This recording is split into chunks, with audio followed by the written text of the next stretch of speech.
Meeting will come to order. Good evening, ladies and gentlemen, and welcome to the October meeting of the Farmville Board of Commissioners. We appreciate you taking the time to join us this evening. This evening, we are fortunate to have with us Commissioner John Moore, and Commissioner Moore is going to lead us in our invocation, after which I'll ask you to remain standing and for our Pledge of Allegiance. Will you all rise, please? Let's go to the Lord. Our Heavenly Gracious Father, we come to you tonight as your children, and we ask that you be with each and every one of us, and those that may be shut in and could not be with us tonight. Lord, we just ask you for a special touch to them, and for us that are here tonight sometime between now and tomorrow at this same time. Lord, we just ask you to give us the strength to glorify your name, because we all know the reason we're here today is through your grace. Father, let us do the right thing here tonight for our town. I ask for these blessings on everyone here tonight. I ask this in your Son's name. Amen. Amen. I pledge allegiance to the flag of the United States of America and to the republic for which it stands, one nation, under God, indivisible, with liberty and justice for all.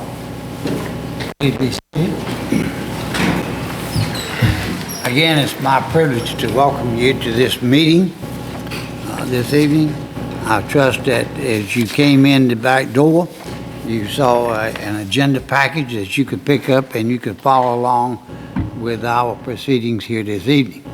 If you did, you look on that and we're at item D, which is citizen presentation. And that's where we ask you to, if you want to address this board about anything, you can come forward, sign up before the meeting, and come forth and present your concern. We do ask you to hold your remarks to about 3 minutes, as it could be lengthy if we allow it. But right now we have one person signed up, and that's A.C. Salam. And she says, my observations. Good evening. My observations in the last few decades have been what maybe not the average person would have paid attention to. But I attend all of the public meetings, and this is what I have observed. In what I have seen,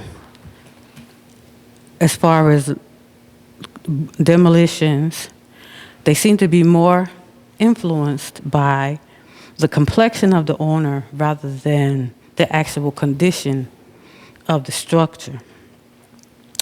And as far as businesses that have been allowed to operate, I have seen a pattern of businesses being accepted or rejected, not purely based on the nature of the business or the necessity of the service provided, but it seems to be a little bit influenced by the complexion of the business owner.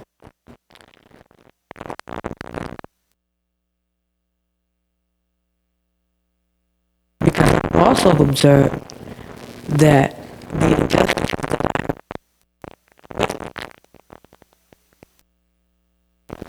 aided by the use of whispered innuendo and secret meetings. And I think that and I was listening to Ralph Smart today, who said there is no such thing as ignorance, it's just lack of awareness. So I know that our people are not ignorant, we just have to be made aware. And so my purpose for bringing these observations is to, in a very public forum, is to make us aware and to increase our awareness, pay attention to certain patterns.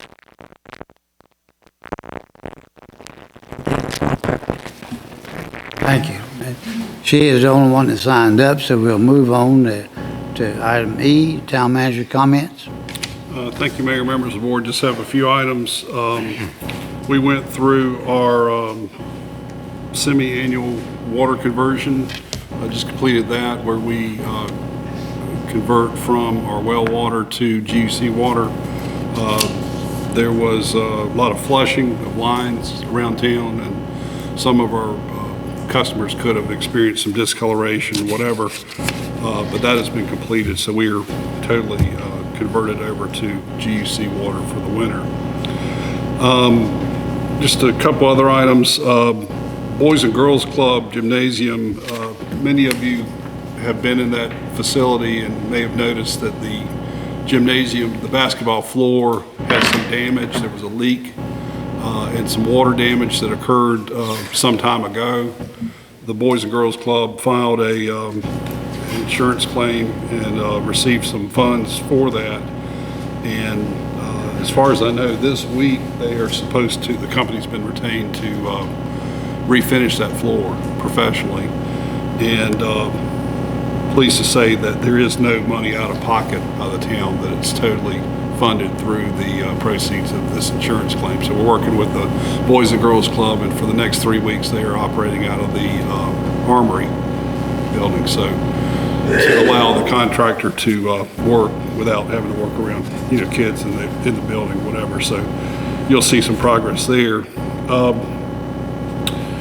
There's been some talk in the past about staffing the community center, and actually several months ago we started on a trial basis having part-time staff down at our community center in the afternoons when a lot of the activities are not going on. We have a lot of activities in the morning, but not so many in the afternoon. So we have 2 part-time individuals that work with us at the community center, who one works a 4-hour shift, 8 to 12, and another one works from 12 to 4. And they're down there Monday through Thursday from basically 8 to 4, and then Friday 8 to 12. So if you've been in there recently, you may have seen some new furniture at in the lobby. There's a reception desk. There's several pieces of furniture that are new that have been placed in there. So that area is staffed now in the afternoons, or actually all day. And they're not just sitting there, but they've got other duties too. So just wanted to let you know that. We also, of course, had the bicycle North Carolina ride through town last Thursday, and by all accounts that was very successful. Talked to a few of the folks on bicycles as they came through. They're very impressed with Farmville, and I think we'll see a lot of them coming back to visit our local businesses. So everybody worked hard on that. And then last thing, just wanted to mention some events that we have. May Museum Oyster Roast is this Sunday. I think that begins at 4 o'clock. There's a market on Main, which is Tuesday, October 15th at 4 at the May Museum. And then we've got the Pumpkin Chunkin' Festival coming up on Saturday, October 26th at 8 at the disc golf course. So that's all my comments. Thank you. Okay. Thank you, David. Next on our agenda is the financial report. Oh, I'm sorry. Thank you, Chief. We have a new police officer to introduce to you before you move on. I'm sorry. Thank you, Mayor, Commissioners. We have just recently hired a new police officer. This is Kelby Cox. He's been working with us for about 2 weeks now. He's been going over policies and procedures. He will be sworn in probably tomorrow, and he'll be hitting the road soon. He's just going to take a couple minutes to introduce himself and answer any questions y'all might have. Okay. As the Mayor said, Kelly Cox. I'm originally from Pactolis, North Carolina, so not too far from here. Just recently graduated from BLEP program, so it's my first experience in law enforcement. I normally enjoy it here. I feel part of the family already at the police department. I know from everybody else I've met from around town, you all have welcomed me with open arms, so thank you. Good to have you.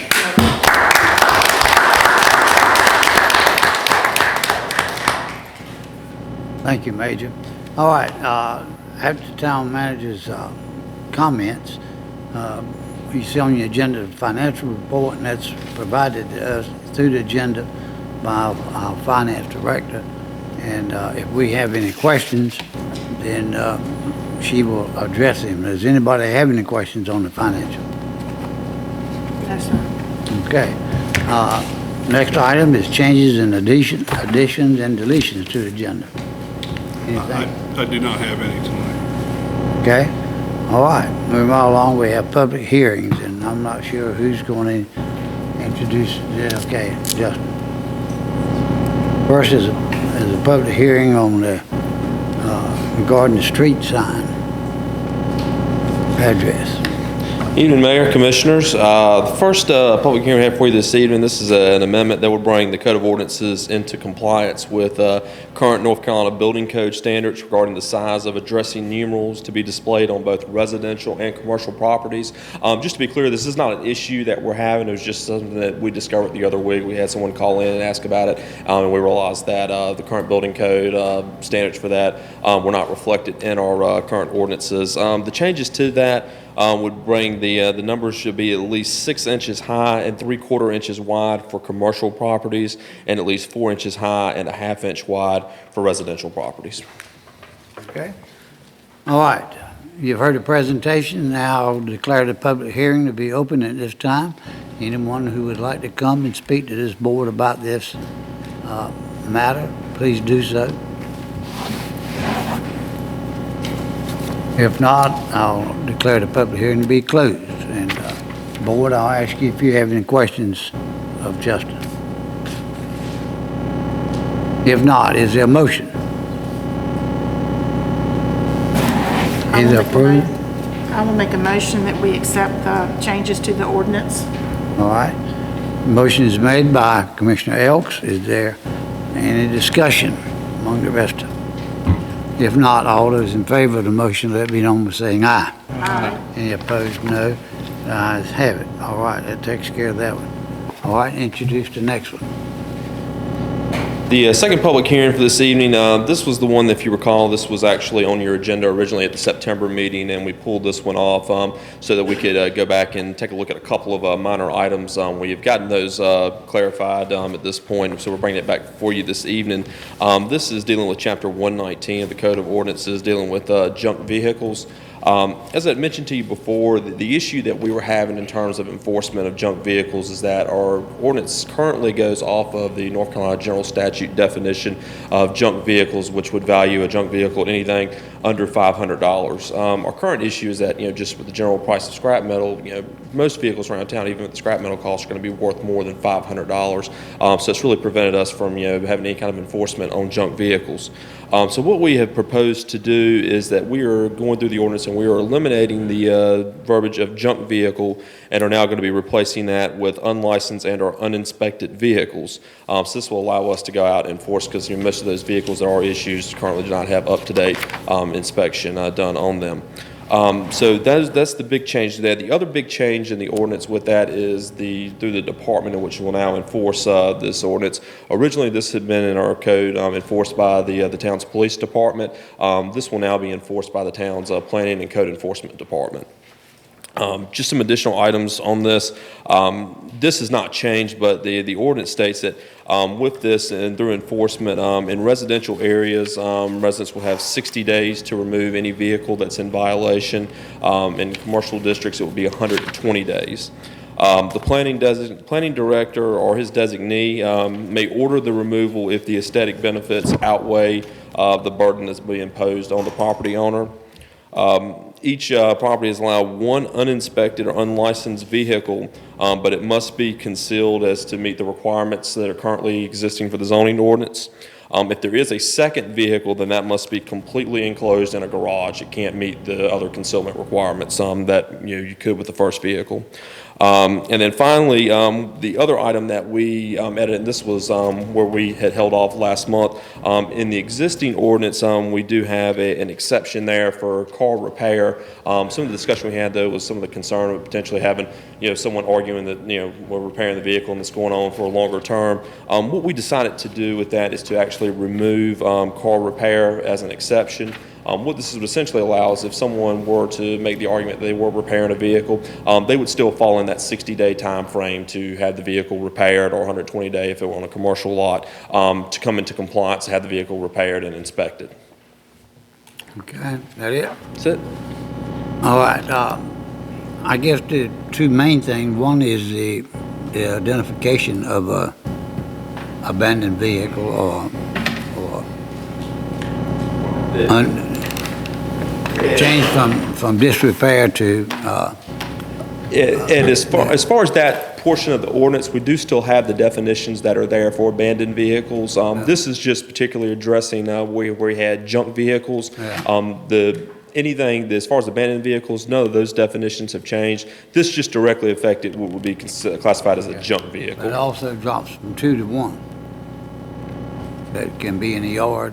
That's correct. Well, and that's currently in the ordinances now, that you can have one that can be concealed, but the second one would have to be fully concealed by a garage. So there are some concealment requirements for a first that don't require you to fully enclose in a garage. That has not changed. That's how it's currently in the ordinance. All right, I didn't realize that. All right.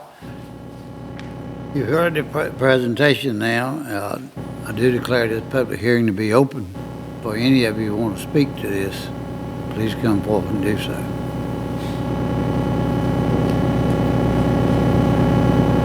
Seeing as there's no interest, and I'll declare the public hearing to be closed at this time. And Board, I'll ask you if you have any questions or any thoughts. A question. Okay. Justin, did the planning board vote unanimously on this to approve it, or was there any dissent? Do not recall there being any dissent on this. Thanks. Any other questions? Any other discussion? All right, is there a motion? I make a motion, we adopt the changes to the chapter 119 of the ordinances. Okay, you've heard the motion, Board. You heard the motion by Commissioner Dixon. Is there any discussion? All those in favor of the motion, let it be known by saying aye. Aye. Any opposed? No. Ayes have it. All right. Next we go to items for consent. And let me just stop for a minute there before we go into that. I'm assuming that since there were no additions, deletions, or whatever to the agenda, that we accept the agenda as it's printed. If so, let's have a motion to that effect. I move that we accept the agenda as printed. Okay? Motion by Commissioner Hobbs. All those in favor, please say aye. Aye. Any opposed? No. The agenda is accepted, is approved. It's been brought to my attention that we have some young men here, scouts, Arch Flanagan, Sam, and Jack Flanagan. Would you guys stand up, please? 'Cause they're here for the scouts, and we also have a young man up here. Can you tell us who you are?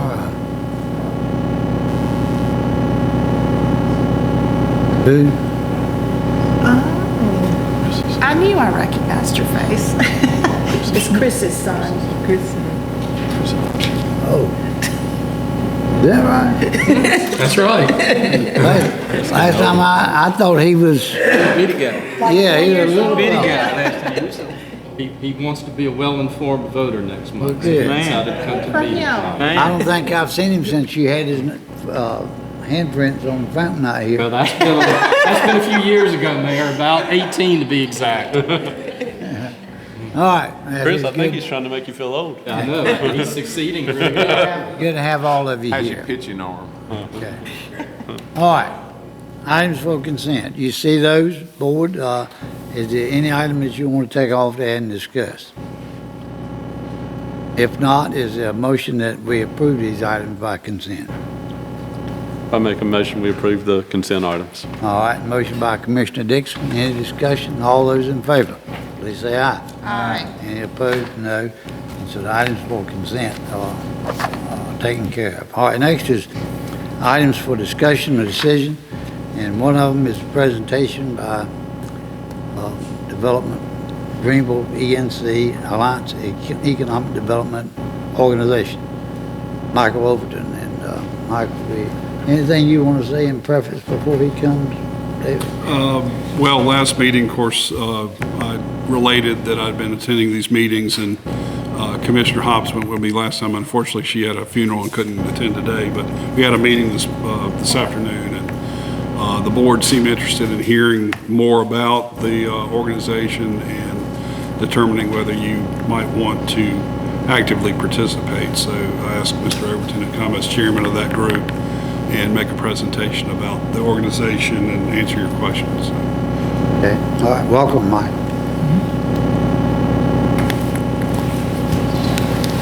Sure. Thank you all so much for allowing me to come visit and speak with you tonight. My name is Michael Overton. I am, as I said, chairman of the Greenville ENC Alliance. I did that work for unpaid, but it's been great so far, and I'm really proud to be in this position. I'll speak with you. So I want to give you just a little bit of a background on this. I'm going to be as expedient as I can, kind of skipping over some info, but trying to hit the main topics. The Greenville ENC Alliance is a newly formed public-private economic development organization created to serve the entire Pitt County region. Mission statement of the Greenville ENC Alliance is that it will market the region, support new, existing, and startup businesses, develop community assets, maximize opportunities for investment, and enhance quality of life by engaging the private and public sectors in a collaborative economic development program. And our vision statement, just to kind of add on to that, is that the Alliance will achieve a dynamic business climate resulting in stable, quality jobs and opportunities that allow residents to live fulfilling lives in a thriving place. So really the question is, why are we doing this? It really comes down that many of us, many of the municipalities, the county, and different organizations have had a very fractured economic development relationship over the last many, many years, probably as long as I can remember, north of 20 years. And we feel like it's time to come together and speak with one voice. The fact is, for economic development opportunities, we are not competing with our fellow municipalities. We are competing against every other county in the entire country for jobs. We've got to be speaking with one voice. We've got to be working together with one goal to bring jobs to Pitt County. We also need to take advantage of the assets that we have, and I think we've done a pretty poor job of that. We have East Carolina University with 30,000 students. We have Pitt Community College. I was on the board with 22,000 students, and of course they've got a site here in Farmville. You have Vidant, which is level 1 trauma center, one of the largest trauma centers, actually the only level 1 in the eastern part of the state, and I think they have like 29 counties that they serve right now. You have 3 deep water ports within 2 hours of us. You have the Global Transport within 35 to 40 minutes. The State Intermodal facility up in the Nash Edgecombe area, and the future interstate connection. And what that means is we are getting to a point where we have the assets to be successful in economic development. Now it's time for us to tell our story. And I think it's pretty frustrating for me when I go across the state, even in our own state, they think you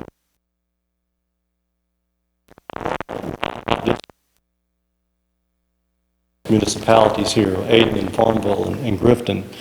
And so we've got to do a better job of pooling the assets and a better job of telling our story.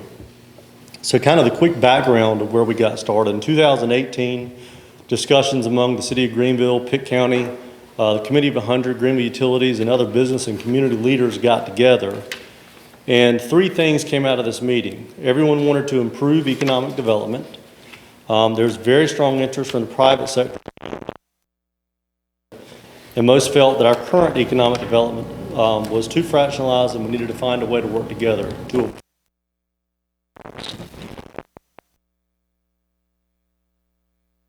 group called Convergent Nonprofit Solutions to facilitate discussions among business and community leaders. So they invited over 300 people and interviewed over 100 people. Sitting down was 78% of those that were there felt that we needed to do something different to be successful, and that we were not achieving the success that we should achieve with the assets that we have. So working committees were formed, and what came out of it was the Greenville ENC Alliance, which essentially is what was remaining of the Committee of 100. So as of July 1, 2019, the Committee of 100 membership and its assets migrated over to this alliance. Bylaws were created and board memberships Right now, we're kind of still in a temporary board situation. Hopefully we'll have a permanent board in January, but it will be made up of public and private sector. And what's really important to point out is that it is managed and run by the private sector. So your chair, your vice chair, your treasurer, your secretary are all private sector individuals. And probably at least half, if not more than half of the board will be private sector seats. So that's important because we're asking the private sector to make big contributions into this too. And my job, here I am in an unpaid position, but my job is hard for me to ask you for money. But it's also hard for me to look at someone who's in the private sector and say, hey, write me a check. Because they're going to expect a return on their investment. And we've got to be able to deliver that. And so we're very serious about what we're doing and taking it very serious to make sure that this is successful. Development plan in place.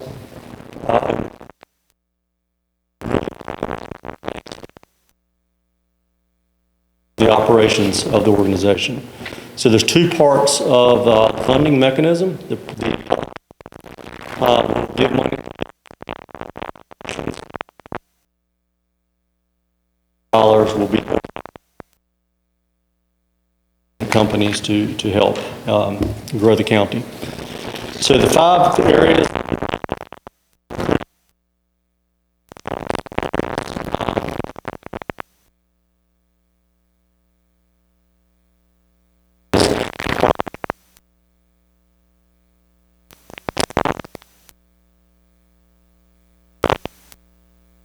Metrics of what it used to be. Value-added foods, back office solutions, just some other examples. Expanding and retaining existing businesses. This one kind of hits me hard here because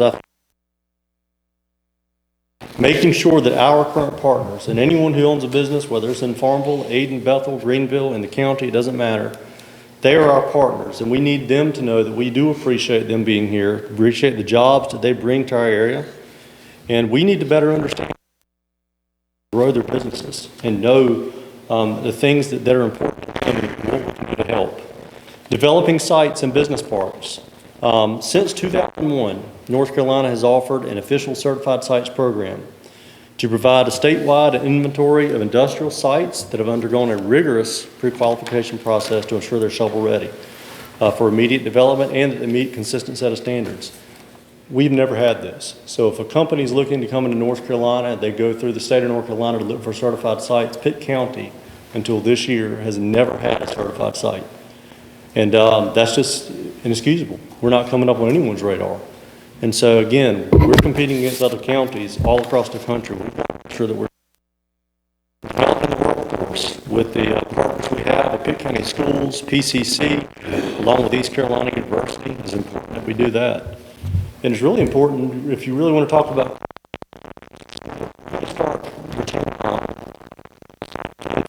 knowledge and going to other areas for jobs, and open jobs and create businesses here. Strengthening legislation and business advocacy, you know, it really goes in addition to telling our story, but we need to tell it.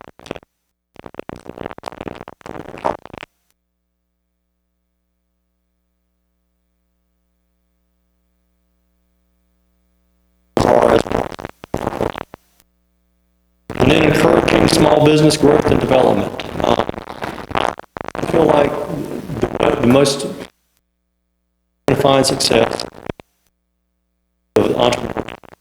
We had the Miller School of Entrepreneurship at North Carolina University, sharp kids. And so, again, Pitt County, in Farmville, wherever, so that they can grow their business and place roots here. And then lastly, communication and investor relations. And this really does come down to we're entrusted with a lot of investment from both public and private. We have to communicate to everyone to let them know that, one, we do have benchmarks. So we're not just out there throwing money at things. We expect a return on our investment. And then two, just letting you know whether or not we're achieving those benchmarks. So essentially, are we answering the question, or are we providing our investor partners with a return? So just a few other 3 or 4 notes and I'm gonna wrap it up. We have an opportunity to bring together the different strengths of private business organizations and local governments to work together in a cohesive relationship, which does reduce the duplication and allows us to have a more focused approach. We hope to engage, and I will stress the word engage, private companies which can encourage partnerships that lead to growth. We need to provide better business opportunities for existing and new businesses. We need to create more job opportunities, expand the tax base so that we can spread out cost, which helps keep taxes low. And lastly, we need to maximize the efforts of our economic growth engine for the entire county instead of the current fractured setup. So where we are right now, just a couple of things. We are in the process of hiring a president and CEO. We had actually hoped to have that done in September. We pushed it back a little bit. We had some fantastic interviews, but we want to make sure we're getting the best person that we can get. So we are going the route of hiring a headhunter to go out across the country to find the #1 economic development person they can find to come in our area, one who's got contacts all over the country, all over the world, to help bring the attention that we need to here to Pitt County. We already are underway in the funding campaign on this for the private sector. We've got 2 young gentlemen who are very entrenched in Pitt County. They're out fundraising, heading the fundraising committee now. Our hope is that our November 12th kickoff campaign is to have about 50% committed to. Our goal is to raise about $2.75 million from the private sector. So that's some pretty substantial trust that the private sector is putting in us. You know, I know several of you. I know you're in real estate. Ms. Hobbs, thank you so much for the meetings that you've come to. Thank you. Mr. Moore, I've known you since I was probably this high, and I know that you all have done just a great job with economic development in Farmville. The reason that I took this, or one of the reasons that I took this, is I was promised when they asked me to fill this role that we would involve all municipalities in this.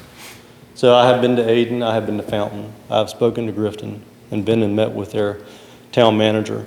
I've spoken to Bethel, and now I'm here tonight and to ask for your support. It is important that you're part of this because you're part of this county. And a couple of major announcements that I want to make sure that you know. Today, David was there, and thank you, David. You guys have got an incredible town manager here for being part of it. But we actually committed today to Bethel, who is in the process of redoing their economic development systems with the new website and getting their social media programs up and going. And so we actually gave them a grant today to help kick that off. And again, I think that just goes to prove our support for the municipalities, no matter who they are, no matter big or no matter small. And the second, and probably one of the most important ones, is we have already allocated $50,000 to the Pitt Greenville Airport to help bring in a second airline. So we're hoping and keeping our fingers crossed that over the next few weeks, hopefully no later than mid to end November, we hopefully will have an announcement that the federal grant will come through to help bring a second airline, and that economically would have a substantial impact on our area. So I'm here to answer questions if you have any. Again, thank you for the opportunity to speak. Okay, any questions for Michael? I'd like to hear Dr. Hobbs' comments. Well, I was very impressed with the meeting that I attended, and I understand the importance of having private and public partnership. And I think that type of arrangements would definitely enhance economic development in all the towns. And it's really the idea of combining resources so that everyone won't have to reinvent the wheel. And as we pool the resources, it enhances all of the towns that are involved. And as I said last meeting, I really think that hopefully we will be financially in the process because the investment is worth the returns. I didn't, and just on the financial aspect, I know everyone's like, how much is it going to cost? Yeah, I was wondering if I we missed do. It is $1 per capita is what we ask. And so 6,500, 60. It's actually, I looked it up, it's 4677. Okay. It's not 2019. So I just saved you $2,000. But Yeah. Is that an annual commitment? Yes, sir. Yes, sir. It is truly important to have you at the table. You know, I think when I spoke with Fountain, and one of the things I said to them is, you know, yes, it is a commitment. I understand that it is an expensive commitment, especially with small budgets. But, you know, to have you there, sitting at that table, having involvement, having a voice to be part of this organization recruiting. I mean, it's going to help you and it's going to help everyone in the county. We've got to start working together as a county. It's gone on too long. My entire life, we've never worked together. Counties and cities not talking to one another, cities not talking to one another. We're not getting anywhere. We're getting left behind. So And Mike- either we start working together or we are going to get left behind. Yeah, and what I want to add, Michael, is that I think that's a small investment. If you had to do it by yourself, it would cost you a lot. The same results. Thank you, Reese. Any other questions? Okay, y'all. thank you, Mike. Thank you for having me. We may have some more when we get going a little further here. David knows exactly where to find us. Okay. All right, board, you've heard the presentation and you know what the commitment is. Is there, what is the pleasure? Mayor, the town has, unless I'm wrong, and Jamie, if you'll help me with this, best I can figure after hearing your comments tonight, and I thank you for those, I think we've opened 9 new businesses in town since January, is that correct? Sounds right. And I think that with the millions that we have that'll start construction very soon, and literally millions with the housing and the development and things we've got going on, I have followed this pretty much from the beginning, the roller coaster ride you've been on. And based on where Farmville's going to be 5, 10, 15 years from now, I think it's imperative that we become a part of this. Because, and Michael, I'm not going to put you on the spot to respond to this, but you don't have to be a rocket scientist to figure out that everything that's going on in this county is going to come this way. It's coming to Farmville, and that's why we are been so preparing for the past couple of years. So I would like to see the town, based on what Dr. Hobbs said, and her being on this board, and I would like to see us become a part of this. I mean, we're talking about $4,677. We paid that much for a roof on a building to show how much we are committed to private business.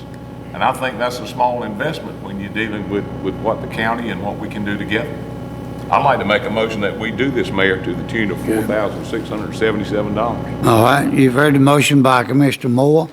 Any discussion on this motion?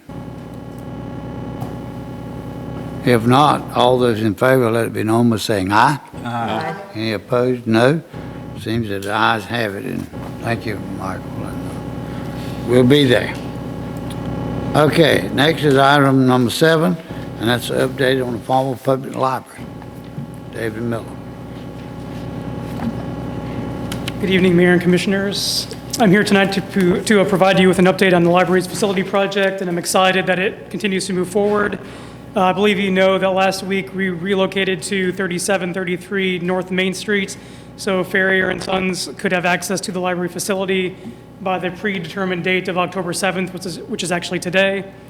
I do want to recognize Farmville's utilities, police, IT, public works departments for helping us move. We also had library board members, some folks from the State Library of North Carolina, and some patrons help set up our space on Main Street, so I'm very appreciative of that.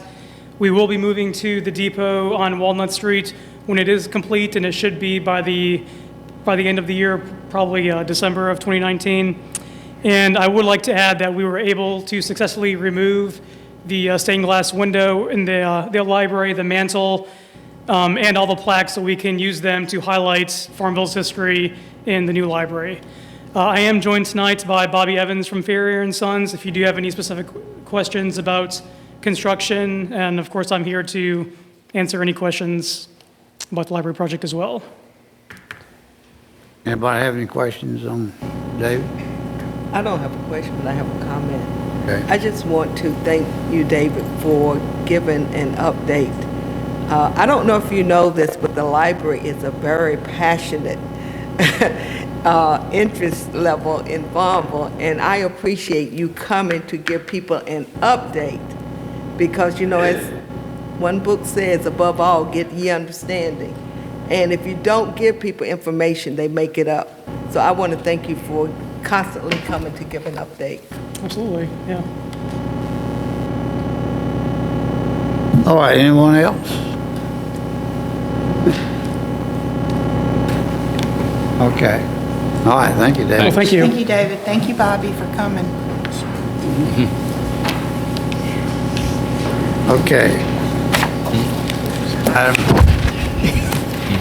You have no question, I guess, about the construction or where if you go down there today, you'll see where they've already started. Yes. There's a big hole in there.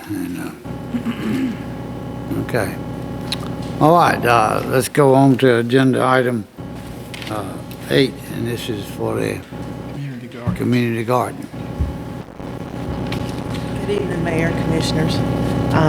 You have in your packets a proposal from our community garden. We want to continue to expand it. We've adopted out our last bed this afternoon to a wonderful family who lives across the street from the library, from the garden, excuse me. We received some mulch that the land delivered. We're grateful for this. It has some unknown manure in it, so we're waiting to see what this is, if we can use it for food. But we have lots of flower beds that are in process of being built, so it will be thoroughly utilized.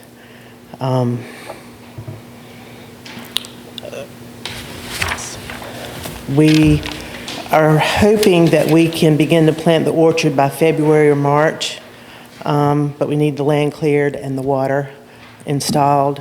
I got a call today about the crush and run.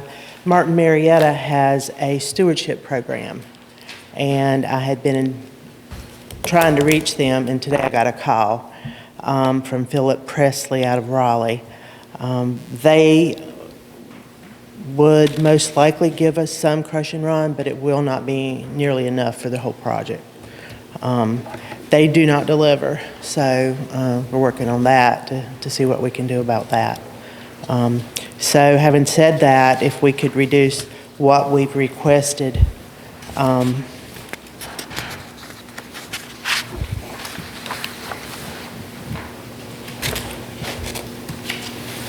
$6,000, that will give us enough funding to begin with the crush and run. We'll have the fence materials, supports for the plants, additional beds, and tree supports for the orchard. We're in the process of a bulb sale fundraiser. And we've got 2 trees sponsored so far. So that's pretty cool. Other folks have fruit trees they're going to give us. We're getting excited. How much does it cost to sponsor a tree? An apple tree runs about $50 from a nursery. Okay. And we don't want to do Lowe's. We need a nursery that we know they can tell us what they have. It's reputable. And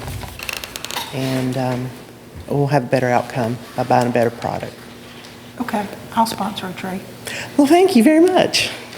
Wonderful. Any other comments or questions? So you are actually asking for $9,895, is that right? I mentioned the question run, but you didn't.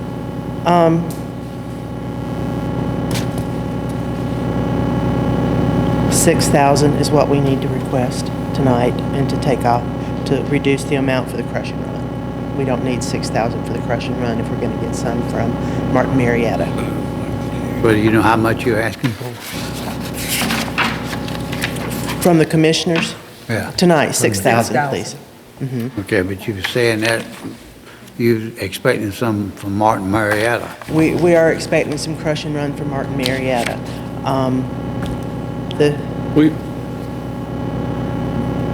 The other monies would be used for plant support and putting up a fence for the orchard. The fence we are wanting to erect it's not a permanent structure or chain link or anything like that. There will be posts set 10 feet apart and use monoline filament fishing line to go around the perimeter on 3 layers. The deer can't make sense of this. They don't have the depth perception. They're not going to jump it. So And we have lots of Bambis in the neighborhood. Sandy, what did we already have allotted in the current budget for this? In the current budget, we had 3,000, I think. So you're asking for 3,000 more? Asking for an additional 6,000. Right. An additional 6. An additional 6.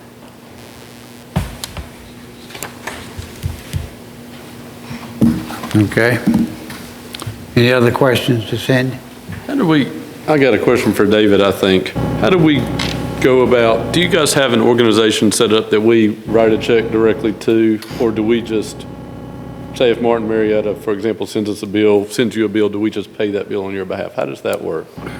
Well, in the past, we wrote a check to, I guess, the loose organization, Rooted in Community or Farmville Community Garden or whatever. There is one issue, and not to necessarily impact what you're doing tonight, but there was discussion about a lease extension, and we never have had a lease because even though everyone agreed to the terms of such a lease, but there was never a legal entity created, like a 501c3 or whatever, nonprofit. I think they're in the process of doing that, but at some point, we need to contract or have an agreement with an entity rather than a loose group of individuals. So, in answer to your question, we just write a check to this group that they've identified themselves as, but it's not a legal entity. Sandy, I'll be honest with you, that's a lot of money. Yes, sir, it is. It is an incredible lot, as tight as, this board spends an incredible amount of time scrutinizing the budget. And I, for one, have other people look at it to make for sure what I'm seeing is what I think I'm seeing, and I'm sure other folks do that too. So there are a lot of eyes on our budget. And a $6,000 increase, as much as this board is about the garden, is a lot to do at one time. It is an incredible amount to do at one time. Now, when we put the roof, when we helped the foundation, the HB Stokes Foundation, we pulled some of it out of one budget, and they waited to get the rest out of the other budget. And I think it worked, didn't it, Bobby? Did that work okay for everybody? We got for 2 budgets. And to come, and of course, here again, $6,000 is a lot of money to come out of our current budget. And so what I do is I start thinking of creative ways to do that, okay? We're cleaning up and moving property and selling property and got property for sale. We still got a bunch to go, don't we, Paul? And I'm wondering if there's any way that we could take time to staff this and figure out and say, and get with Paul, which we can't do tonight because we pressed whatever, I wouldn't put you in the spot, is what I'm saying, and figure out if we could earmark or line item some properties that we say that we got to pay for this one, and the next 2 properties that we sell off, we'll line item out for commitment to the garden without it taking or causing any strain on anybody at this particular time. The only person going to strain going to be Paul because he gets all the money to tear something else down, and that might be the issue there. But I'm all for it. But I think that we need to spend a little more time figuring out where we can get the money, because everybody does not understand the garden. They don't quite get it, and I get that. But I was wondering if you folks, since we've got, how much now, 3,000? You've Yes, got sir. 3,000 and an apple tree. If you would give us some time, to maybe figure out a way so that we do it with non-traditional funds. Non-traditional funds, which means those funds would not come out of what we've already committed to other folks, and give us an opportunity, and even talk with Paul and see if there's a line item way that we could do that. And I hope I explained that. Does that make sense to y'all? Did I leave anything out that? I'd like to hear somebody else weigh in on this, because I want to do it, but I just don't see where we got $6,000 in the budget to do it with right now. I'd like to hear $6,000, that we had $6,000 in the budget to do it with too, because I want to do it. And if there's not support tonight to do it, I'd like for David to maybe come back at the November meeting and give us some possible sources in the budget for ways to do it. And you might or not, I might be putting you on the spot, and you might not be able to do it, but I'd like to, if there's support from the board, I'd like to challenge you and request that you find a way to do that. Because Commissioner Moore's right, we just spent $4,000, and that's hard to spend, but I want to spend the $6,000 to help you guys out. I hope that in the meantime, I hope that we can spend some manpower, and I think that we can spend some manpower to clear your site, expand your site, and maybe help start getting the soil right so that when the time is right to plant your orchard, and Brenda and the town of Farmville come through with some money to help you plant your trees, you're able to. We have sent soil off for testing with the North Carolina Department of Agriculture. We've not gotten that results back, so, for the land around where we want the orchard. Okay. I guess the most expense in the rock deal would be the hauling and maybe, but, you know, we have trucks that we can haul rocks on, don't we, fellas? Don't we have dump trucks anymore? Yeah, dump trucks. Will they haul, it'll haul rocks, won't it? Haul rocks, yes, sir. But I think the expense is the rocks. Whatever it is, it's just hauling, we're talking about Farmville, so, I mean, the expense is in the actual rock. If she could find a way to get them. I mean, we can help. Did the I don't think you can do it a whole lot of the cost of it by just saying about a truck. The rocks are still gonna have a cost, and we can definitely help all. I have problem at all. That's something that's gonna take down, see what's on the cost of it, what she needs, the amounts of it. But we'll be glad to help all. That's what we got.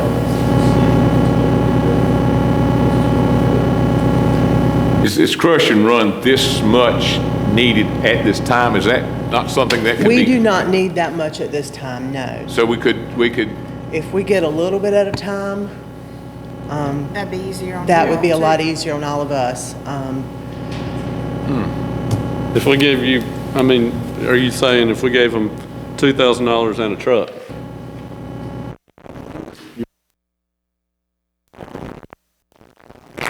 I think we're all going to the same place. Let me see if I can wrap my hands around this. Martin Marietta has contributed something. Martin Marietta said that they have a stewardship program where Okay. they do donate. Okay. They do not deliver. Okay. But do you know how much they donate? I do not know. Okay. They have not committed on that yet. But do you know how much you need? I do know how much we need. Did not bring it with me. Wild guess. Is it measured in tons or what? It is measured in tons. Dave, my husband, went out and surveyed, so we had know how many I know it's right. Yeah. square feet and the whole 9 yards. And that's how we came up with the 6,000 to do the crush and run for the whole project. So, I think we get to it. Let me ask you this. Suppose we took the 6,000 out. 12,000 square feet. Okay, suppose we take what they give us and be thankful. And I'm pretty sure yeah. they'll give us some. And we get Wes to go get it. Okay? Okay, Wes, am I throwing you under the bus here? I'm just listening right now. Okay. Okay, so if we get, let me do this, please. Okay, you get the rock coming. You got your rock, and Wes figures out a way to go get it. That comes off the budget for this year. So we can take away $6,000 off of this 98. And so now, can we get a more hard number on this? Mayor, what I'm going at is, can we get a definite yes and no from Wes and you and how much we're going to need, and then refine this number here, and we'll probably be looking at about $3,000 at that point.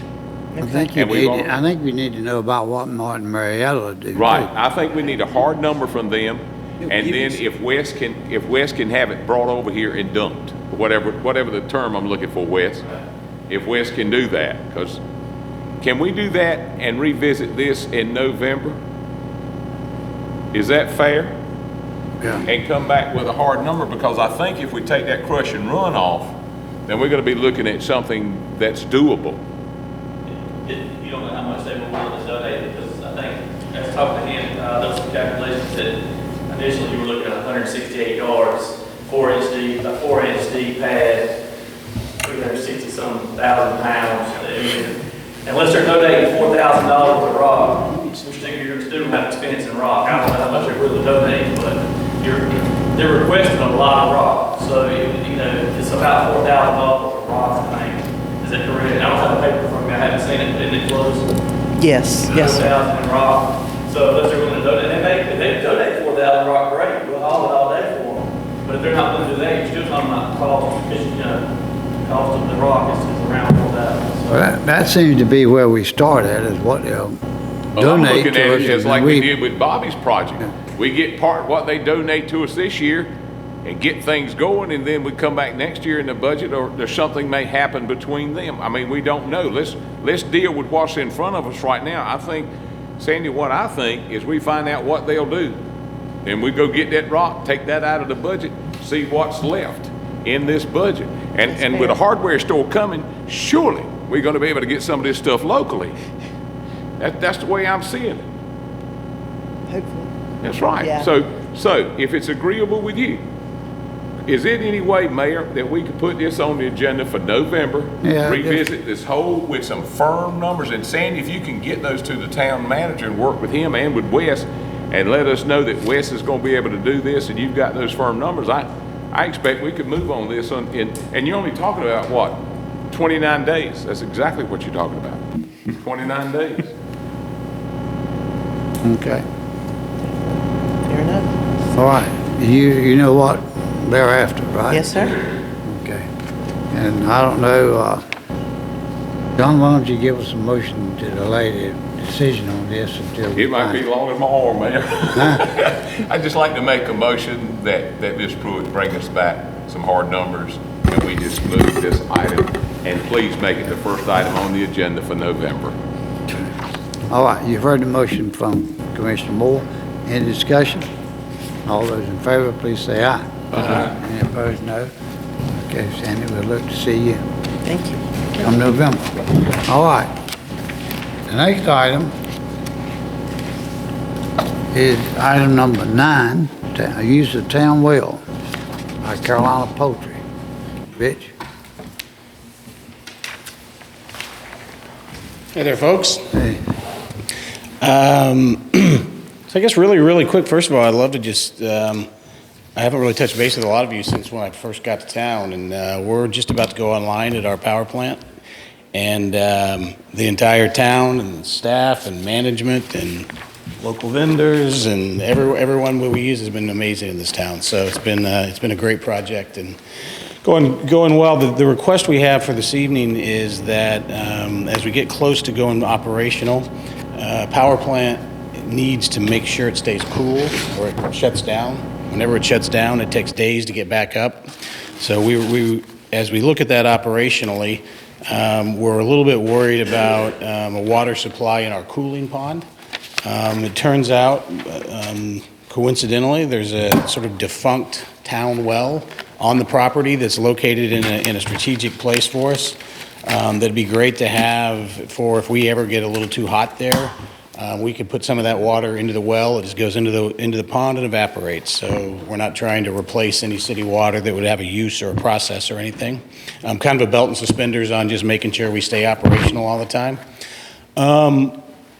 Through some of the conversations, I wrote a letter earlier, and then some of that's evolved since then. What we'd love to do is just we've had a well expert look at it, and evidently we need to spend $3,000 to $4,000 just to see if the well can be activated.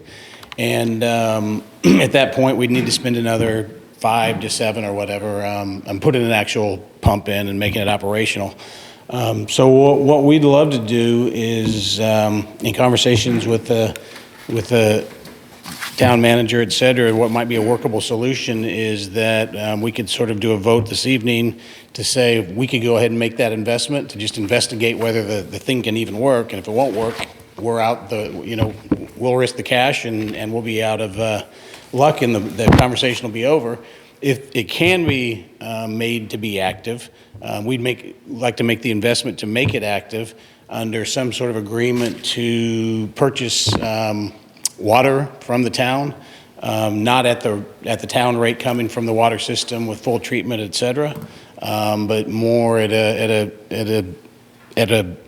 rate at which we offset our investment for an initial term, and then a different rate after that. And so we didn't really work out any details. We thought, why don't we see if the well even works first, and would request that we are able to check that out, and then maybe put an item on the November agenda when we know more details, and we can maybe flesh it out like a proposal better. So. Right. All right, Rich, any questions for? So we're not selling the well, we're just. Yeah, and I think in the letter I made reference to that just because I didn't know what you guys would want to do, so.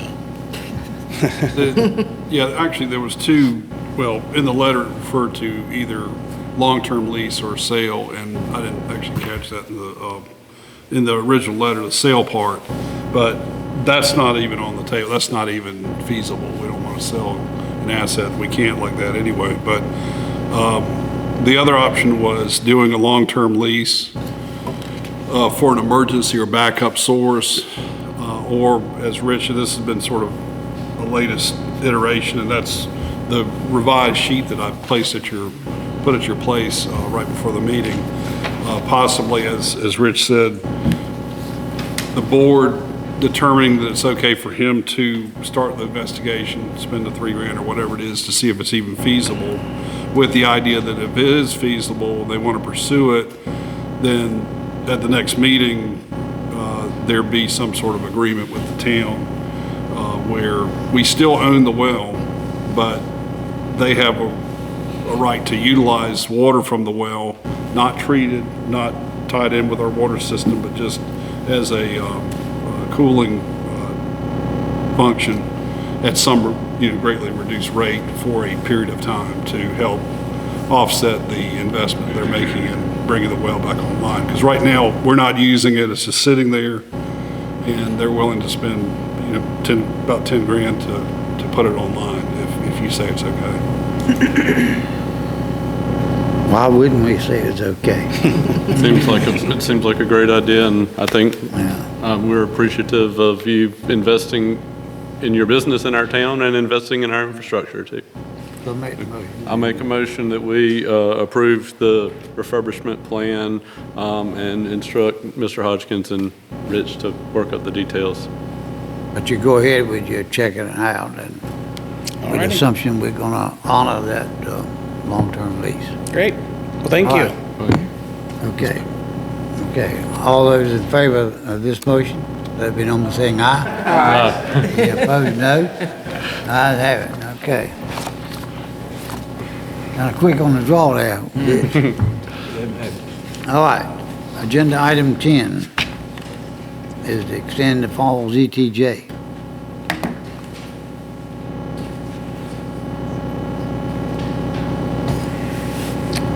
The item before you, this resolution, is for you because we've received a request from the landowner of a parcel that's located directly adjacent to the current ETJ boundary to be included within the town's ETJ. The reason for this request is so that the property could become eligible for the Electricity's Smart Cities Site Certification Program. The site's currently served by Farmville Water, Sewer, and Electric, and the town has sufficient capacity in the area to accommodate the intended use to be marketed by the Smart Sites program. What's before you tonight is a resolution that would really kick off the process of requesting to bring this property into the town's ETJ. From here, this resolution, if it's approved by this board, will be sent to Pitt County's Planning Department. It would then have to go for review before their planning board and the Pitt County Board of Commissioners. If the county's planning board and board of commissioners are okay with the adjustment and allowing this piece of property to come into Farmville's ETJ, it would then come back before this board later on after those meetings. So that this board could vote on the ETJ map ordinance as well as assigning zoning to those parcels at that time. Okay. All right, any questions for Justin? Okay. Is there endorsement of this resolution here that would declare it to be an ETJ? Now, what do you got? I guess it had to be approved by the county commissioners. I'll make a motion that we approve the addition of extension of the ETJ. Okay. Heard the motion by Commissioner Elks. It's actually just approving the resolution to begin the Approving the process. okay, but I'm approving the resolution. Right. Yes, ma'am. Okay, since we got that straight, no discussion. All those in favor, let it be known by saying aye. Aye. Opposed, no. The ayes have it, and that's approved. Now we're agenda item 11. Amendment to the target business incentive. Mayor, I handle that item. Back in, actually it came out of the retreat in 2018, there was discussion about various economic development programs and looking at some ways to incentivize certain types of businesses to locate in town. At that time, there were several target businesses that the board identified and a new program that came online that would assist these new businesses. Over time, at that time, there was a lot of, there was vacant buildings in downtown, which there are not as many now. And also you had some that had been vacant for 12 months, 2 years, 3 years, whatever. We don't have that same situation now. So what this proposed amended plan is, in your packet, there is the current plan. Some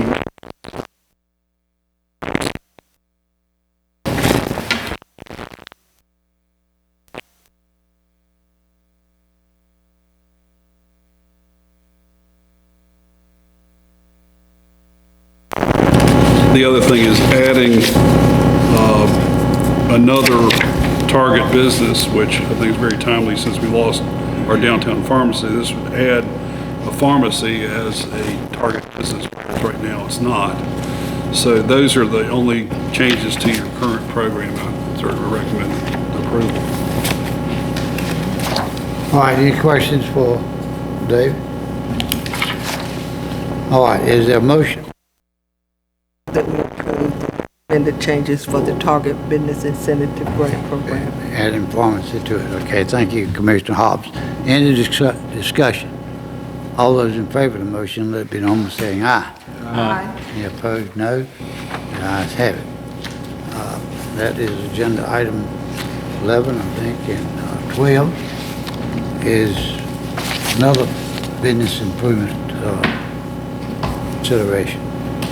David, you gonna Mayor, handle members it? of the board, this is the same, in the same vein. There's two different programs that were, this one was actually implemented in 2017, again, out of a retreat discussion.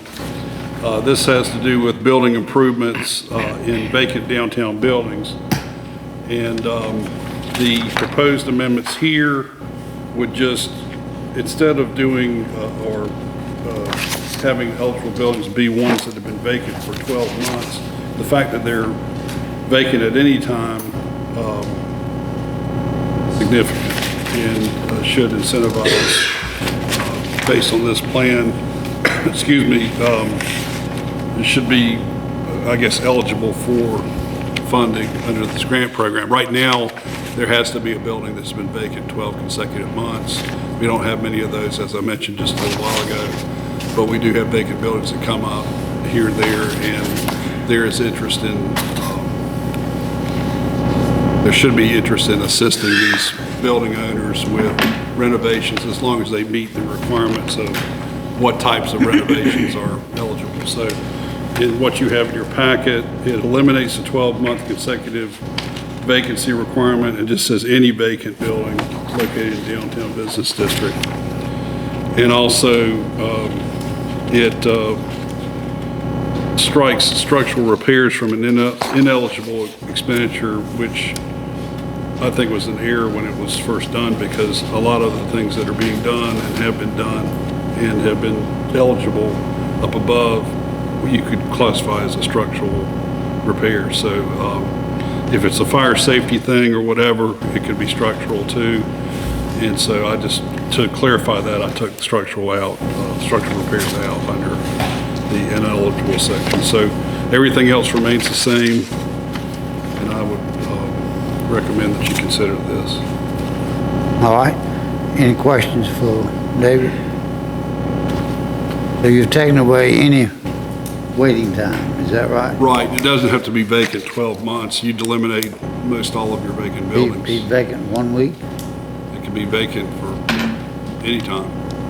If they're willing to spend the money that it would take to access this grant, they probably should be rewarded, I guess is the way I'm looking at it. And the thing about it, the maximum grant under this, even if you spend the maximum, is somewhere in the $4,000 to $5,000 range. So even if they max out, it's not a big incentive. It's more of a goodwill and partnering with folks that want to improve our downtown. All right. If you have no questions, then is there a motion?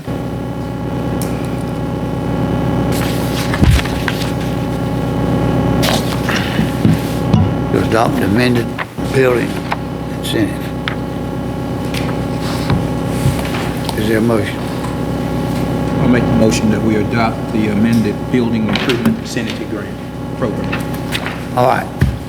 Commissioner Shackelford has stepped up and made the motion. Is there any discussion? No discussion, so let's vote. All those in favor of the motion, let it be known by saying aye. Aye. Any opposed, no. The ayes have it. All right.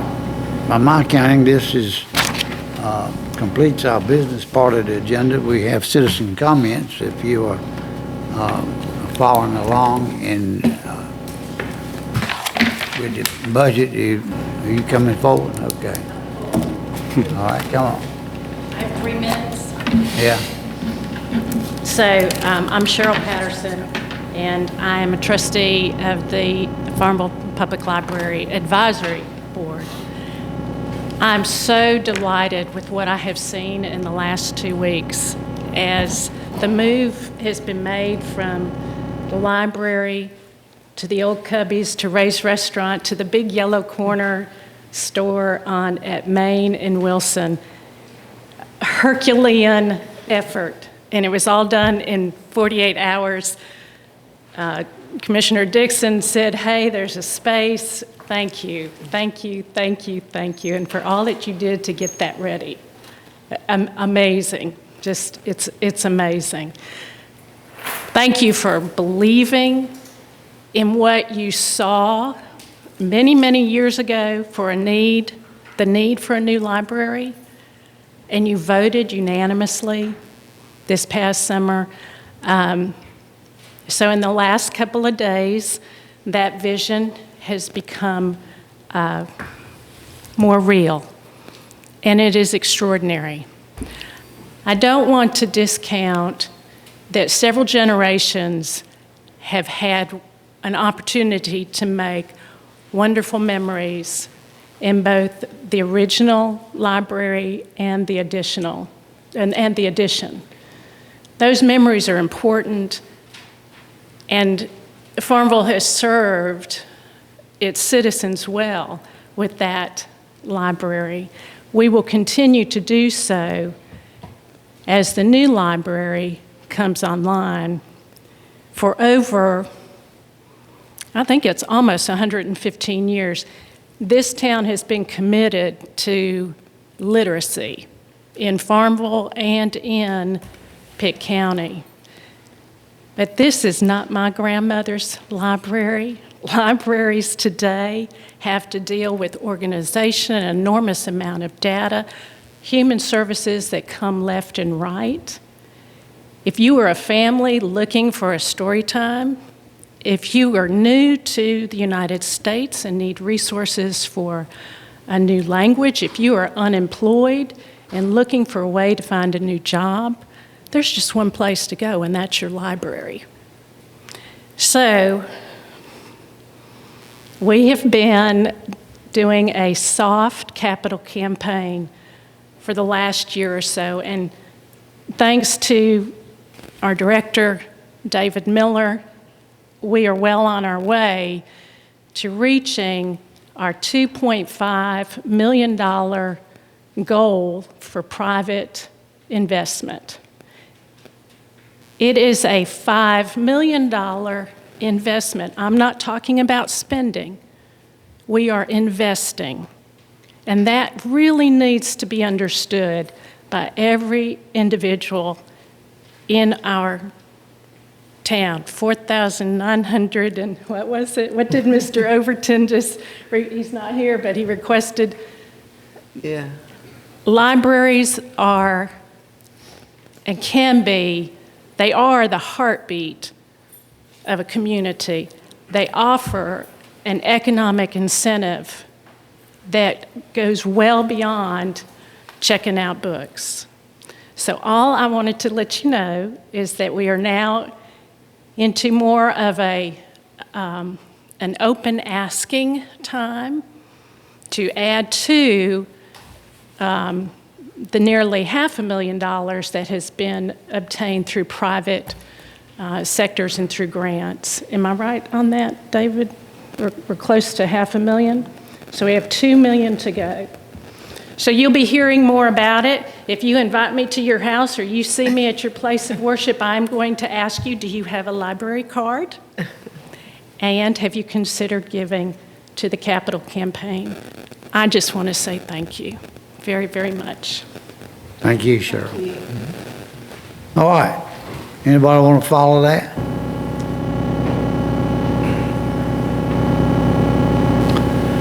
If not, then I'll start down here with Commissioner Hobbs. Do you have a comment? No additional comments. And Commissioner Dixon? No, thank you. Okay. I do.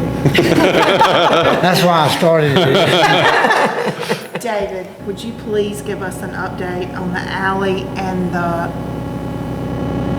Wilson Street?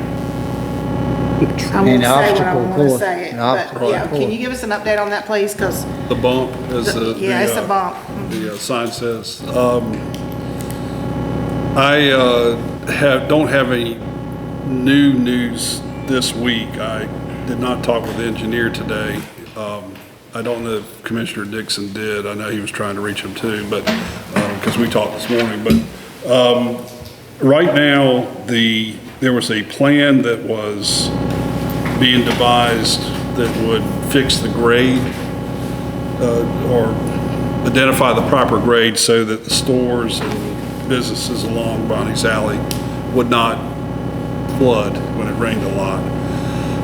There was a plan, it was not followed apparently, and it was determined that they needed a new plan, so that was supposedly drawn by the engineer, and it was supposed to be shopped to the businesses along there, which I don't know what the status is there. I don't think the businesses have been specifically contacted yet.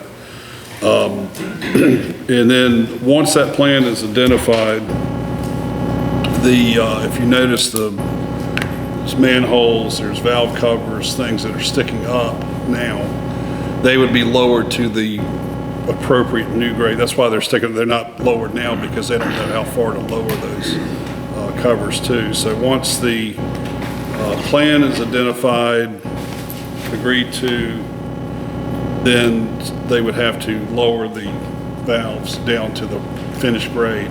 And then they would grade, put the stone exactly the way they're going to do it, and then pave it. Now, why they tore up Wilson Street was back when we thought it was going to happen like in a week, the next week or whatever, right around Labor Day, the contractor was able to get a milling machine out there about a week before they were supposed to have it. They said, okay, we'll just mill everything. We're going to save time and money. That was the thought. And so, yeah, Wilson Street it's unbelievable that the state has allowed that to remain open so long. I have theories as to why they've allowed it. But anyway, it is a problem. I know most of you, if not all of you, go across that multiple times a day. I know I do. And it's an open wound, really, in that area, for lack of better. But I wish I could give you a definitive time frame. every week I say, well, sometime in the next 2 weeks, because I'm hopeful. But I don't have any new information. I don't have any information newer than about this time last week. I'm not frustrated with you, but I'm very frustrated with the contractor, because it sounds like they totally messed up by not doing what they were supposed to do to begin with in order to lower it or put it wherever it was supposed to be. And so it's caused a huge issue. And I can handle the parking lot not being paid for now, but that place in Wilson Street is horrible. And it's horrible. I won't even say what I think, but it's horrible. And I can't believe that DOT has allowed it to happen and stay as long as it has, because we're going on, what, 6 weeks? It was around right before Labor Day, so. Okay, well, we're pushing on Right. a lot longer than that, so. If it was a town street, I think we would have already paved it ourselves, but we can't I know. do anything to a state road. They won't let us Okay. resurface or pave a Well, state then, road. I personally think that McDavid and Associates needs to know. I don't know how everybody else feels, but you can tell them that Commissioner Elks is really upset over it. And they need to get on it. That alley and that street needs to be their priority. Because number one, people are hitting that and ruining their cars. I'm afraid of a motorcycle going over and there being an accident, a child getting hurt because whatever. But it desperately needs to be addressed. I agree, it's been But I have a question. Who should be held accountable? I think it's a mix of McDavid and the contractor. I mean, But McDavid is controlling the contractor because they hired them, correct? Right now they are. At one point in time, I would say that they were not. I think it was, the contractor could have done some things on his own, but they were too busy doing other things. Well, regardless That's of just my observation. Who's responsible for it, who do we need to talk to get it Right. fixed? That was my question. Well, McDavid is the company that I've been dealing with. I mean, I haven't had any dealings with the contractor in several weeks. We've had meetings on site to try to get the project going back going again. We make a decision and then things don't happen the way we made the decision. But McDavid ultimately hired the contractor, correct? Well, ultimately, you ultimately hired the contractor based on a, sealed bid, Right. competitive bids. And they haven't been paid. It's not like we paid them something, they're not coming back. We have not paid them all that we're supposed to pay. We haven't paid them for any of the paving or any of that stuff. So they are owed money by us once they finish the job. But this job's way past, months and months past when it was supposed to be done, obviously. What is keeping us from getting a load of asphalt from at the plant over there and bringing it over here and spreading it and rolling it? I mean, what's the hard part about that? It's a state road. maintained They don't. I mean, I realize that, but it's it's dangerous like it is now. Along the lines of what Commissioner Shackelford's asking, what's stopping us from just calling a different contractor to come fix our road? I mean, to be sure, any Well, it's not- asphalt contractor on the planet can. It's like this, Gene Pittman is your contact at DOT. Gene Pittman will get some of us hard if we have like that little place in front of the ABC store. That was a utility cut that we made, so we were responsible for fixing it. 2 weeks went by and we hadn't paid him yet, so he was on us in big time. So I'm not sure why Gene Pittman is not able to push this issue on Wilson Street. But that to make that repair, we have a small roller. We would make a mess of that job if we started trying to pay that large section on that with what we have currently. So I mean, I guess you could. I don't know. You have to speak with Gene because Gene is the engineer for DOT. He's not gonna allow us just to call our own contractor and say, let's pay this. If this was Church Street, it already would have been paved because that's our road. But see, we're not allowed to, it's their property. We're not allowed to work within that without their. I totally understand that. That's the Totally big understand that.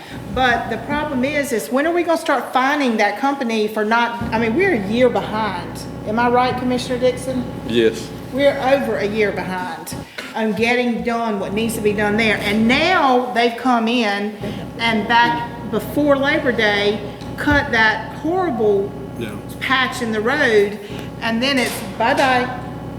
Yeah, if not for that, it wouldn't be such a near, because everybody sees that. Not everybody's affected by Bonnie's Alley being, not paved, but everybody is affected by the Wilson Street situation. Something needs to be done about it. Could you maybe send us an email and copy us on an email to whoever the email needs to go to, and ask for not like a month or a week but like a day-by-day plan? What's going to happen on Tuesday that we can tell the citizens of Farmville? And on Wednesday, what can we tell the citizens of Farmville? And what's going to happen every day so that by Friday of this week, Wilson Street will be paved, so that people will stop tearing their cars up on it? Right. I mean, and if it's got to be an hour-by-hour plan, what's going to happen at 12:30 on Tuesday to get us to the point that that street's going to be paved? Get them down to the smallest possible increment of, make sure every step is identified, and give them a timeline for the steps. Because to be sure, $200,000 worth of damage to cars has been done because of that street. Well, and the other thing about it is I realize we owe them money, but when's it come to the point that we penalize them for their irresponsibility and start charging them some penalties? And also, it make it worth there their while has to be someone that's authorized to make a decision to be accountable for the mistake. Can we identify who that person is? I think you'll have people pointing fingers at others. I mean, you'll have Tripp Brothers pointing fingers at the engineer pointing fingers at Tripp, right? I mean, I can try, and believe me, we've had several meetings. And I hate to keep calling Mr. Dixon, but I mean, he's part of this that's been affected. He's been involved in a lot too. It's very frustrating it's very, very frustrating for him. We've talked about it almost on a daily basis, haven't we, Bonnie's Alley? Yeah, and I mean, I admit I have a conflict in the alley, but there's clearly no conflict on Wilson Street. Right, right. And, but I mean, it's something that's been, I don't know, it's one of the things that I've never seen anything like it. I've been doing this for over 30 years, where a state road was allowed to stay I'll say, open like McDavid drew a plan that the contractor did not grade according to. Okay, well then it's time for us to say to the contractor, and I'll be glad to talk to the contractor, it's time for us to talk to the contractor and say, get it done, move on it. I don't care what else you promised to do to somebody else, but you get here and you take care of what we need, because we're sick of the excuses, we're sick of the playing around. You've cost, I mean, Bonnie's Cafe's probably been ready to open for 6 months, and Bonnie's Cafe is not open because of all that BS. And if I lived in one of those apartments upstairs, I'd be madder than fire that I had to walk through that crap every day of life to get my kid up there. And You've got one of the residents right here. And got to park on Wilson Street and then listen to the business owners complain because I'm in front of their business because my kid is asleep upstairs and I can't go to work yet. It's time. It's time for the excuses to go away. It's time for well, we did this wrong. Get on it. And that's all I'm gonna say until November. Oh, don't stop now. Except maybe but I'll be glad to go to any meeting except for next week because I'm gonna be at the beach. But I'll be glad to go to any meeting that you want me to go to, and I'll be glad to sit down with them. We'll Skype you in on a conference. I'll come home. I will drive home. I will get some answers. It is time that we got it fixed, David. I don't know. I do my best not to go down because I cuss like a sailor. Who do we need to talk to? But we're looking at you to talk to somebody. Right. And get it. I was up down. We talked about these bicycle folks. They had a rest stop down at the gas station. They came by Main Street, and I was up there. And so I'm turning to go down there to the gas station. And I fully expected to turn that corner and see half of them laid out there on the sidewalk. Oh, I heard Dr. Warren made $1 million in teeth repair on the way out of town. Okay, that's all I wanted to say, so now. You sure? The reason that course was taken down Walnut and behind the town hall was to avoid, originally was to avoid that hole. Well, I got hometown Halloween coming up here in about 3 weeks, and, I'm gonna talk about that, please. okay. We can just paint that hole orange. Well, maybe we ought to change the sign from a bump ahead to several bumps. Chasm. All right, John. Thanks, sir. I got a long list, so bear with me. First of all, I want to start by commending this board.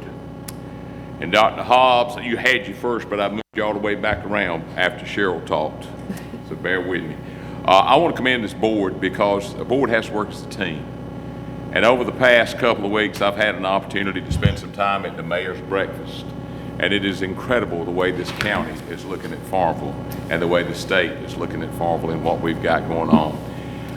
We got millions of dollars of construction at stake, and this board has done an incredible job. I want to, for Stephen Hardy-Braz and his team, what they did with the bicycles and getting us attention from all over, that was a great thing. And I want to thank y'all. I want to thank this board for working and being my sounding board and staying close to me as I work with Greg Cannon on bringing the hardware store to town. That was something that we worked very hard on as a board. And I want to thank the board for that. Hometown Halloween, you'd be surprised how many towns have followed what Brenda has created with Hometown Halloween. And Chief, what you started way back there with Sweet Cop and all that. And Brenda, what you're doing, other towns are following us now, so I want to thank you for that. I want to go to the mayor's breakfast real quick. From the Chamber of Commerce, Greenville to county town managers, and just so many folks were here. And the reason they were here, first of all, was the mayor's breakfast, but because they know that Farmville is the shining star now for Pitt County. I've had an opportunity to meet with your county commissioners and talk about where we're going in the coming year, and a lot of those questions were asked and answered at the breakfast that the mayor had, and it was unreal. Over the weekend, there were 6 families in Farmville. Y'all might have seen some new faces, and they're here for a reason. Because, Jamin, they tell me that the average house stays on the market now just about 30 days before it's sold. And all those houses we've been talking about for a long time, and how important our schools are and how important the library is, all you got to do is look. Because now it is beginning to happen, folks, and once it starts, it's going to be like an avalanche coming to Farmville. And with the growth, the way this board has planned it, with Dalton's Cove, with the cul-de-sac over by the soccer field, with Planters Walk, and Paul, the hard work you put in, what we've done with the organized growth that we're going to do, we're still going to be able to maintain our character in this town with the growth, and that's what's attracting people. So I want to commend everybody for that. Paul, understand we got 2 homes going up now, is that correct? 2 being built now, so that leaves us 58. And folks, you do the math on this, and that'll tell you how much money's coming in to protect our tax base. And with these houses being built, I honestly cannot see a tax increase on property tax in this town in my lifetime. And if you talk to real estate agents, they'll tell you the same thing with the development that we've got going on. The other thing I want to talk about, and David, you can fix me if this is wrong, when Ridge TV, when that front end loader hit that, and that building came down and it was loaded and carried out of here, we didn't have a dime in it, did we? That's correct. Yeah, let me say that again. This town did not pay a dime for that demolition. Not a dime did it cost you. So don't listen to what anybody tells you about what the town did. We didn't do that. Bobby Joyner, one of my closest and dearest friends and political ally. I think the world of Bobby. Bobby went out, saw a piece of property that we had worked, and it's what we've been talking about. Where we find it, we clean it up, and a good citizen buys it and going to develop it, and that's what it's all about. And I want to commend Bobby for that. 9 new businesses in Farmville since January. I want you to shop local, if you don't mind. Spread the word to shop local. 9 new businesses, houses going up, what Paul's doing, and with all that being said, folks, it comes with a board, and unless I'm wrong, and I've been wanting to find this out, I heard the other day that there's dissension on this board. I want the person that said that to say it to my face, because I think we've had 1, maybe 2, that we have not been 100% united. right down to the library. This is the finest board that I have ever served on in my 12 years, the most united board that I've ever served on. And before I do what I'm going to do to Dr. Hobbs, I'd like for y'all to give my colleagues a big hand, if you don't mind, because they depend. Now, Mayor, I'm coming. Dr. Hobbs, I are the friends. The tonight, what you've been saying is true. It's true because I've seen it.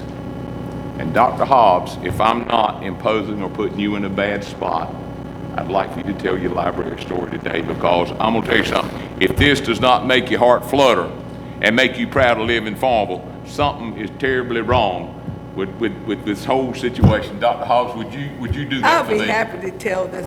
The optics of it was beautiful. As it has been said, I did go to a funeral in Trenton, North Carolina. And on my way back to town, Bobby and I were riding, and we always pay attention to what we see in Farmville. And we passed the library. And I said, I want you to go back around again. And that's the temporary library, David, on Main Street. And I said, what do you see in there? We saw in there, everyone in that building was African American except one person, it was Mark Pearson.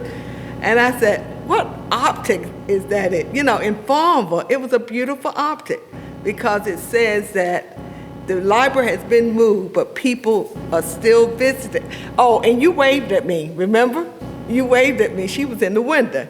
But I said, this is a great place to have a library because you ride through town and you see people actively engaged in the library. They were all African Americans. And you said John Moore told the truth. I did say that. So the person said I'm a liar, you corrected him. It's the truth. No, what I said was John said African Americans use this library more than anyone else. And that's what he said. Okay, thank you for that. All right, you've all had your opportunity. I'm assuming you have nothing else to say.